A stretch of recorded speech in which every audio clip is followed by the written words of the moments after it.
முழுமதி அவளது முகமாகும், மல்லிகை அவளது மணமாகும், மின்னல்கள் அவளது விழியாகும், மௌனங்கள் அவளது மொழியாகும், மார்கழி மாதத்து பனித்துளி அவளது குரலாகும், மகரந்த காட்டின் மான்குட்டி அவளது நடையாகும்.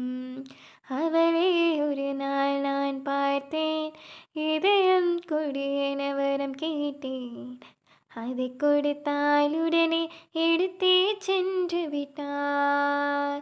ஓ, முழுமதி அவளது முகமாகும், மல்லிகை அவளது மணமாகும், மின்னல்கள் அவளது விழியாகும், மௌனங்கள் அவளது மொழியாகும், மார்கழி மாதத்து பனித்துளி அவளது குரலாகும், மகரந்த காட்டின்